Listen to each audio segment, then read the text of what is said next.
What's going on, guys? Welcome back. What we're going to be doing today is starting on the rear end suspension to finish that up. I've been going back and forth in terms of how far I want to clean those trailing arms up and the rear end and whatnot. Everything I've put on the truck thus far is there to stay. So that's why I have redone, reconditioned everything. The trailing arms, I'm not convinced are there to stay for the long haul. They're going to stay for a while, but not the long haul. So I'm not going to go through and clean those up, knock those down, get them painted. I'm not going to do all of that with those, which I'm sure everyone will have some opinions on doing everything else but leaving that, but I don't care. I'm not going to do that. So what we're going to do today is just finish with the suspension like I mentioned. We are going to be doing, we have new U-bolts, 2-inch drop blocks that we're going to be putting in.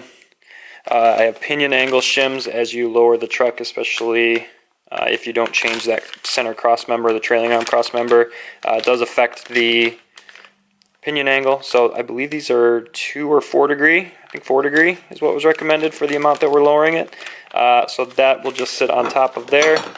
And we're also going to do new bushings. These are affordable enough that it makes sense, even if I'm not keeping those trailing arms, that these are going to be a good upgrade.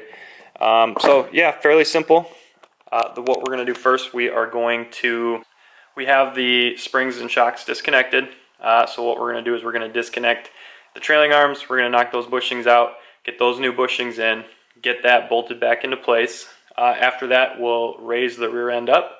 We'll bolt in the top of the springs, and then we will be able to then move the jack stands under the trailing arms, and then we'll be able to separate the axle from the trailing arms and get the drop blocks in. So that's kind of my early plan. We'll see if that actually goes to plan. Usually things on this truck haven't. So we'll see how that works, but let's get started and see where it goes.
Alright, so next, what we need to do is completely disassemble these, which is easy. And then what it wants us to do is it comes with Teflon grease. We need to grease everywhere where it's going to be metal to polyurethane. So that's going to be the outside of this, so in there, all of this, and then these outside edges. So we're going to get to that and then we'll get them in.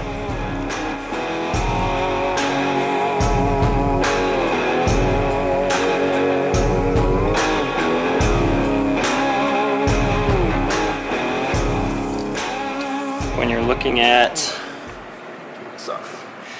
looking at your control arm, you have one side that doesn't have the lip on it, and then you have one side that does. So the side that has the lip, it's going to go in that way.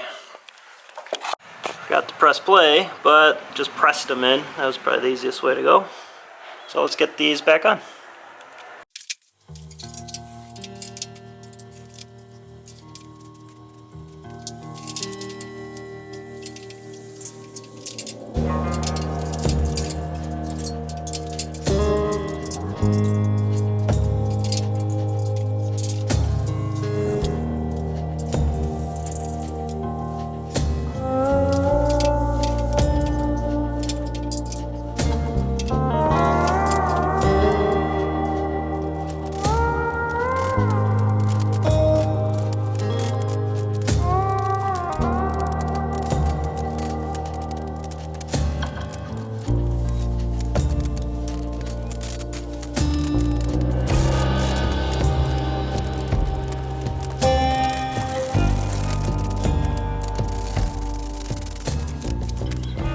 That was a pain in the ass.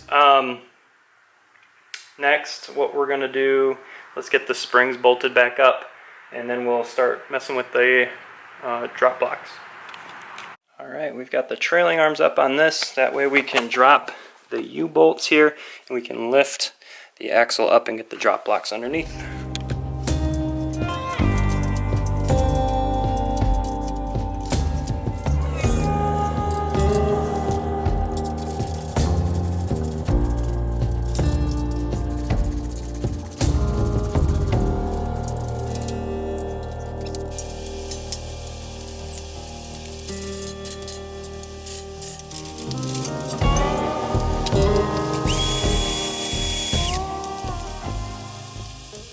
Alright, so we've got everything jacked up. We're going to put the 2-inch lowering block and then the pinion angle shim, as you can see. So the way that this makes sense to me, at least, is if this is your pinion angle with a stock ride height, as you lower the truck, what that's going to do as the suspension travels is it's going to flatten out that pinion angle.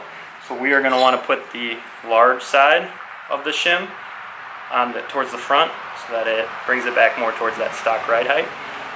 Correct me if I'm wrong, but that's what makes sense to me. I'm going to put it on top, that way if for whatever reason I am wrong, it's a little bit easier to swap out, but that's what makes sense to me. I haven't seen anywhere else, but we'll figure it out. That should be fine.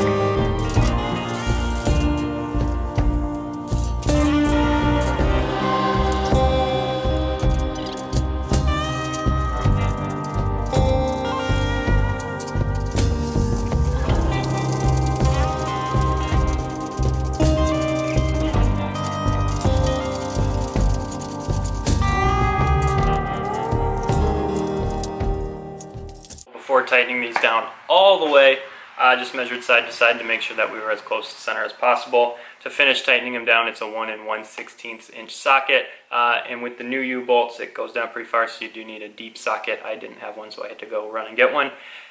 The service manual, the original service manual for these, says that it needed to be torqued down to 215 foot-pounds, which is a lot. You would need an impact gun, obviously, or a really big torque wrench. My impact gun's not going to fit under there unless I had it up on a lift. So what I'm going to do is just tighten it down as much as I physically possibly can, and that should be good enough. The nuts on these versus the stock ones are just standard nuts, and the ones that came with the new U-bolts are nylon locking nuts. So I'm not too worried about them backing off, but something that once we get this back on the road and we drive it for a little while, that we'll want to make sure stays tight.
that's with no bed on it, no gas tank, which we'll have, which is all going to weigh that down a little bit more.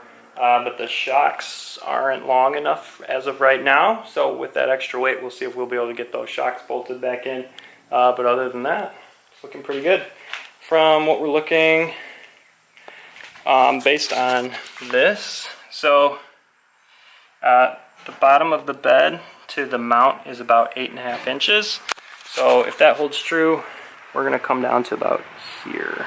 It'll be low. It's not going to scrape the ground or anything. You got to bag it for that, but that'll be a good ride height. And believe it or not, the big new wheels and tires are actually just a little bit shorter than these, so this will come down just a little bit. But overall, simple but not easy, if that makes sense. Straightforward, but pain in the ass, just because it's a 50-year-old truck. So you'll probably run into the same thing. Anyway, see ya.